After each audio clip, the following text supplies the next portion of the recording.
കാർത്തിക്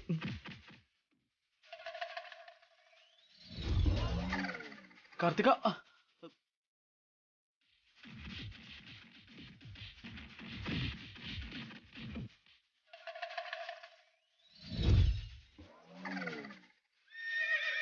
അയ്യോ കാർത്തിക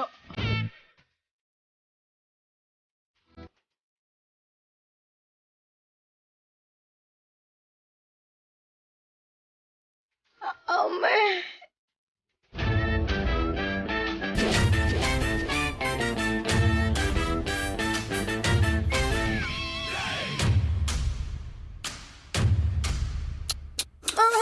അയ്യോ ഏയ് ഒന്നുമില്ല ഒന്നുമില്ല എഴുന്നേക്ക എഴുന്നേക്കാൻഡി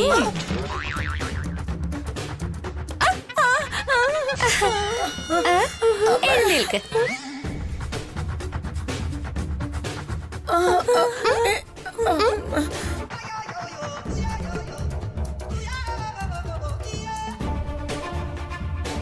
ഇനിയെങ്കിലും മര്യാദയ്ക്ക് നടന്നാൽ നിങ്ങൾക്ക് കൊള്ളാം. ഇനി എങ്ങാനും സ്വാർത്ഥതയ്ക്ക് വേണ്ടി സ്വന്തം വീട്ടുകാരെ ബുദ്ധിമുട്ടിലാക്കാൻ നോക്കിയാ ഇത്തവണത്തെ പോലെ കൈകൊണ്ടായിരിക്കില്ല, റോഡ് റോളർ കൊണ്ടുവന്ന് രണ്ടെണ്ണത്തിന്റെ പുറത്തോടെ കേറ്റി ഇറക്കും ഞാൻ. ദേ നോക്ക് കാർത്തിക, നീ അഖിലിനോടും പറഞ്ഞേക്ക്. നിങ്ങളെ മൂന്നുപേരെ കുറിച്ചും ഞങ്ങൾക്ക് നന്നായിട്ട് അറിയാന്ന്. അങ്ങനെ ആയിരുന്നിട്ടും കല്യാണം മുടങ്ങാതിരിക്കാൻ വേണ്ടി ചെറുക്കന്റെ വീട്ടുകാരുടെ മുന്നില് നമ്മുടെ മാനം പോകാതിരിക്കാനാ മിണ്ടാതിരുന്നത്. മനസ്സിലായോ? കല്യാണം എല്ലാം കഴിഞ്ഞ് കാവ്യ ഭർത്താവിന്റെ വീട്ടിൽ പോകുന്ന വരെയും ഓഡിയൻസിനെ പോലെ ഇരിക്കണം. അതല്ലാതെ വീണ്ടും വില്ലന്റെ വേഷം എടുത്തോണ്ട് വന്നാ പാറുക്കുട്ടി, ഇനി അവരിങ്ങനെ ഒന്നും ചെയ്യില്ല. അവർക്ക് മനസ്സിലാക്കി കൊടുത്തല്ലോ. ബാലൻസ് എന്തെങ്കിലും ഉണ്ടെങ്കിൽ കല്യാണത്തിന് ശേഷം ബസ് ചേച്ചി നോക്കിക്കോളും. ശരി ശരി, വാ കല്യാണം പോയി കാണാം. വാ വാ. ആ ഒന്ന് നിന്നേ. നോക്കട്ടെ. എന്തിനാ വിയർക്കുന്നേ? എല്ലാം തുടച്ചു കളഞ്ഞേക്ക്. നന്നായിട്ടിരിക്കണ്ടേ? തലയും അയ്യോ, ഇത് കൊള്ളാലോ. ഇപ്പൊ ഓക്കെ, വാ പോവാം.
നാദസ്വരം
മോളെ.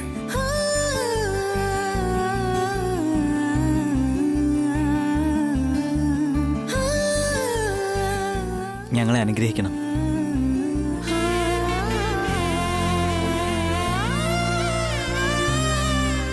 ഒരുപാട് നന്ദിയുണ്ട് ചെറിയമ്മേ, നന്ദിയുണ്ട് ചെറിയച്ഛ. മോളെ, നിങ്ങളില്ലെങ്കിൽ ഈ കല്യാണം നടക്കില്ലായിരുന്നു, എനിക്കൊരു ജീവിതം ഉണ്ടാവില്ലായിരുന്നു. നിങ്ങളെ വിട്ടു പോകുന്നത് ഓർക്കുമ്പോ നല്ല വിഷമമുണ്ട്.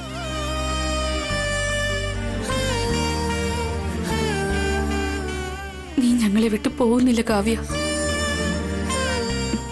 നീ ആഗ്രഹിച്ച പുതിയ ജീവിതത്തിലേക്ക് നീ പോകും.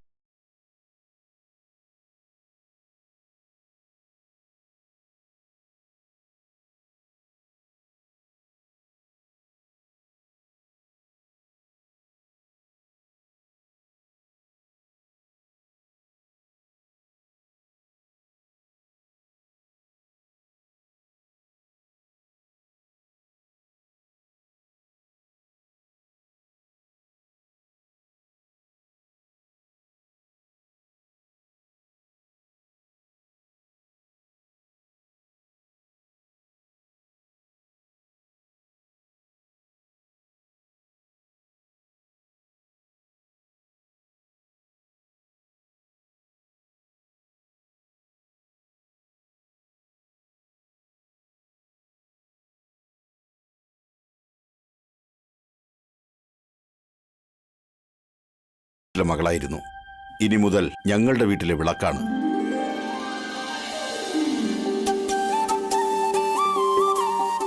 കാവ്യയുടെ കണ്ണീന്ന് സന്തോഷ കണ്ണീരല്ലാതെ സങ്കടക്കണ്ണീർ വരാതെ നോക്കുമെന്ന് ഞാൻ നിങ്ങൾക്ക് വാക്ക് തരുന്നു.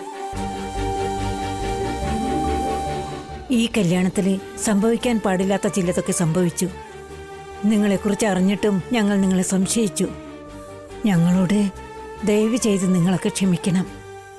മുത്തശ്ശി പോലെ മുതിർന്ന ആൾക്കാരെ അനുഗ്രഹിക്കുകയല്ലാതെ ഈ കുട്ടികളോട് ഇങ്ങനെ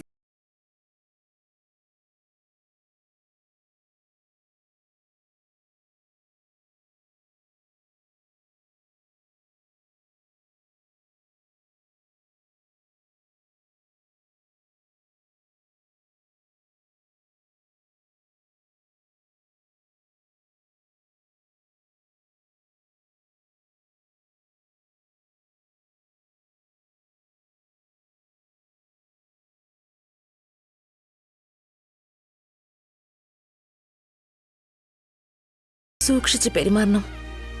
ആരെയും വേദനിപ്പിക്കാതെ, ആരുടെ മനസ്സും വിഷമിപ്പിക്കാതെ.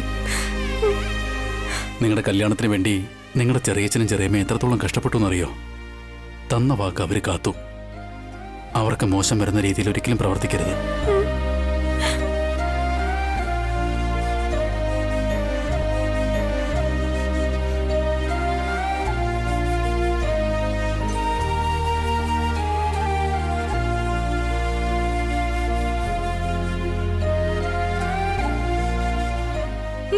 കൺഗ്രാറ്റ്സ് കല്യാണ പെണ്ണേ. Wish you a happy married life. ഞങ്ങളെന്നും മറന്നു കളയരുത്. ഇടയ്ക്കൊക്കെ ഞങ്ങളെ വിളിക്കണം കേട്ടോ. ആ കാവ്യ, നീ എന്നെ മറക്കരുത് കേട്ടോ. ഓർമ്മ വരുമ്പോഴൊക്കെ വിളിക്കണം. ആ 1 വർഷത്തിന് ശേഷം ഗുഡ് ന്യൂസും തരണം. ഗുഡ് ന്യൂസ് എന്താണെന്ന് അറിയാലോ? രാഹുകാലത്തിന് മുമ്പേ ഇവിടുന്ന് ഇറങ്ങണം. വേഗത്തിൽ എല്ലാവരും ഇറങ്ങിക്കൂ. എല്ലാം അവസാനിച്ചു. ആ 70 പവൻ ആഭരണം കാവ്യയുടെ കൂടെ അവളുടെ ഭർത്താവിന്റെ വീട്ടിലേക്ക് പോവാ. നമ്മുടെ ആഗ്രഹങ്ങൾ എല്ലാം വെള്ളത്തിലായി. ഇനി അമേരിക്കയിലൊന്നും പോകാൻ പറ്റില്ല. ഈ വീട്ടിൽ മാവ് അരച്ച് ചമ്മന്തി ഉണ്ടാക്കി എച്ചൽ പ്ലേറ്റും കഴുകി ഈ ദാരിദ്ര്യത്തിൽ കഴിയണം. ഇതിനെക്കാളും ചാവുന്നതായിരിക്കും നല്ലത്. എന്തെങ്കിലും ചെയ്ത് ഈ വീട്ടിൽ നമുക്ക് എത്രയും പെട്ടെന്ന് പുറത്തിറങ്ങണം. പെണ്ണും ചെറുക്കനും പോയ ഉടനെ നമുക്ക് ഇവിടുന്ന് പോകണം. നമുക്ക് പോവാം. പോയിട്ട് വരട്ടെ ചെറിയച്ഛ, പോയിട്ട് വരട്ടെ ചെറിയമ്മ, പോയിട്ട് വരാം മുത്തശ്ശ, അമ്മേ പോയിട്ട് വരാം, അച്ഛ പോയിട്ട് വരാം.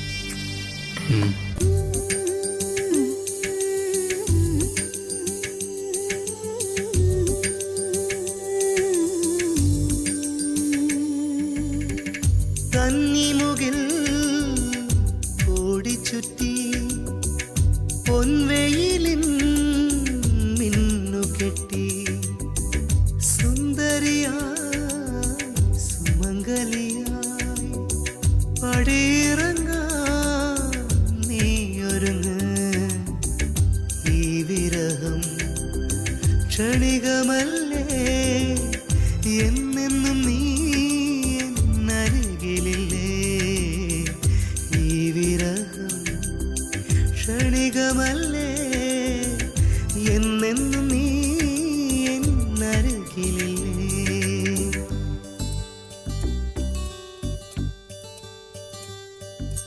വെണ്ണിലാ കൊമ്പിലേ പാടി.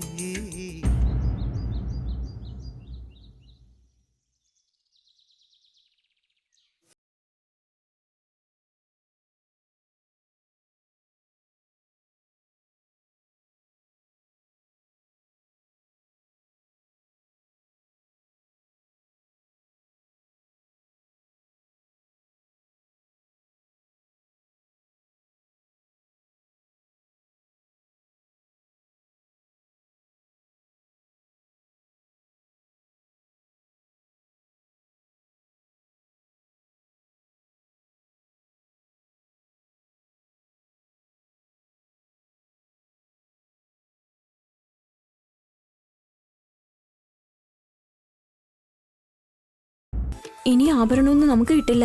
അതൊക്കെ മറന്നേക്ക്. അത് മറക്കാതെ എന്ത് ചെയ്യാനാ? എല്ലാം നമ്മുടെ തലവിധിയാ. അല്ല, ഈ അഖിലെന്താ വീട്ടിലേക്ക് വരാത്തെ? നമ്മളിനി ഈ വീട്ടിൽ നിൽക്കണ്ടെന്ന് പറഞ്ഞിട്ട് അവൻ പോയിരിക്കുന്നെ. പുറത്ത് എന്തെങ്കിലും ഏർപ്പാട് ചെയ്തിട്ട് വരുമായിരിക്കും. വന്നിട്ട് നമ്മളെയും കൂട്ടിക്കൊണ്ട് പോകും.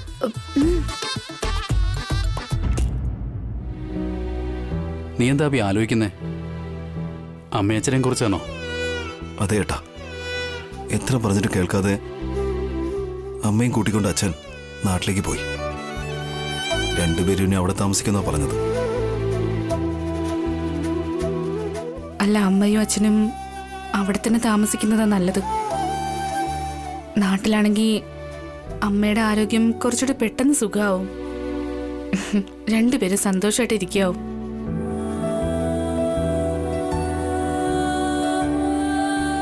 അതെ അബി, അമ്മ അച്ഛനും ഈ സിറ്റിയിലെ പൊല്യൂഷനിൽ ഇരിക്കുന്നതിനേക്കാൾ നല്ലത് സ്വസ്ഥമായിട്ട് സ്വന്തം ഗ്രാമത്തിൽ കഴിയുന്നതാ. പക്ഷെ അമ്മയച്ഛനും നമ്മുടെ കൂടെ ഇരുന്ന കുറച്ചുകൂടെ നല്ലതല്ലേ ഭാവനെ? അതാലോചിച്ചായിരിക്കും അഭി വിഷമിക്കുന്നത്.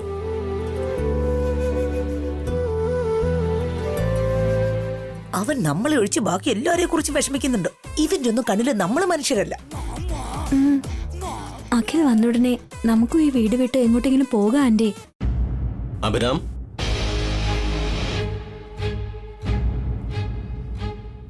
ആ നമസ്കാരം സാർ. നമസ്കാരം. ഇങ്ങോട്ടിരിക്കും, വരൂ.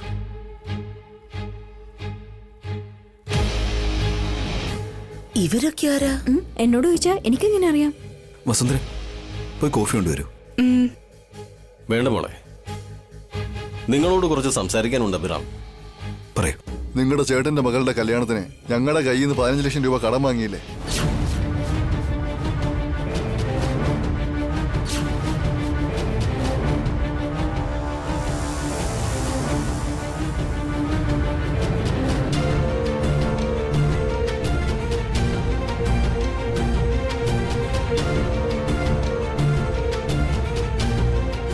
നിങ്ങളുടെ സ്വന്തം വീട് ഞങ്ങൾക്ക് സെക്യൂരിറ്റി ആയിട്ട് തന്നിട്ടാ കടം എടുത്തത്. ആ വീട് സീൽ ചെയ്തിരിക്കുകയാണെന്ന് അറിഞ്ഞിട്ടും അത് ഉറപ്പായി നിങ്ങൾക്ക് കിട്ടുമെന്നുള്ള വിശ്വാസത്തിൽ ആ വീടിന്റെ ഈടിന്മേൽ നിങ്ങൾക്ക് കാശ് തന്നു. പക്ഷേ എന്താ പ്രശ്നം എന്ന് പറയും. ഒരു മിനിറ്റേ, ലോട്ടറിയിൽ നിന്ന് 20 ലക്ഷം രൂപ കിട്ടിയതല്ലേ അഭി?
ഒന്നും ചെയ്തിട്ടില്ല.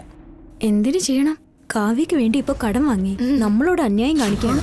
നിങ്ങളുടെ മേലുള്ള വിശ്വാസം കൊണ്ടാ കടം തന്നത്. ആ വീട് നിങ്ങൾ ചേട്ടാനിയന്മാരുടെ പേരിലായതുകൊണ്ടാ. നിങ്ങളോടൊപ്പം നിങ്ങളുടെ ചേട്ടനും അനിയനും കൂടി ഈ പേപ്പറിലൊന്ന് സൈൻ ചെയ്ത് തന്നിരുന്നെങ്കിൽ ഞങ്ങൾക്കൊന്ന് ധൈര്യമായിട്ട് ഇരിക്കായിരുന്നു.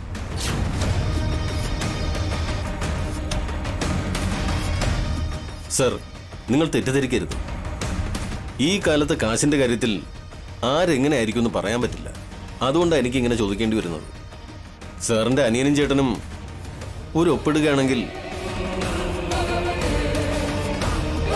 എൻ്റെ അനിയൻ പുറത്തു പോയിരിക്കുക. എവിടെ ഒപ്പിടണമെന്ന് പറഞ്ഞാൽ മതി, അവിടെ ഒപ്പിട്ടേക്കാം. അനിയൻ വന്നു കഴിഞ്ഞാൽ ഉടനെ അവനും ചെയ്യും. വേണമെങ്കിൽ നീ ഒപ്പിട്ടോളൂ ഭാസ്കർ. അഖിൽ ഒപ്പിടാൻ പോകുന്നില്ല.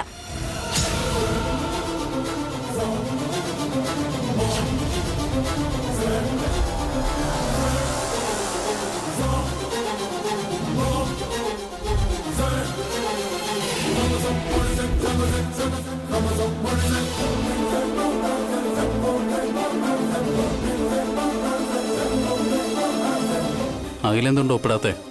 അവനെന്തിനാ ഒപ്പിടുന്നത്? കല്യാണത്തിന് വേണ്ടി കടം വാങ്ങിയതുകൊണ്ട്. ആ വീട് 3 പേരുടെ സ്വന്തമായതുകൊണ്ട്. നിന്റെ മകളുടെ കല്യാണത്തിന് കടം വാങ്ങിയതിന് എന്റെ മരുമകൻ എന്തിനാ ഒപ്പിടുന്നത്?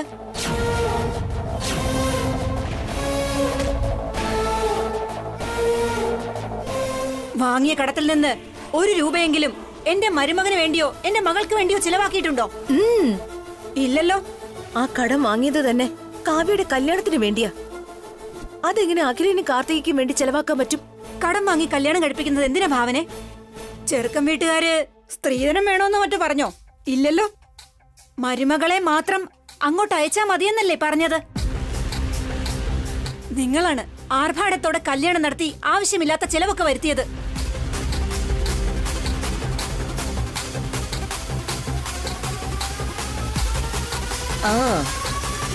നിങ്ങളുടെ പ്രശസ്തിക്ക് വേണ്ടി എന്റെ മകളും മരുമകനും കഷ്ടപ്പെടണോ? അവർക്കതിന്റെ ആവശ്യമുണ്ടോ?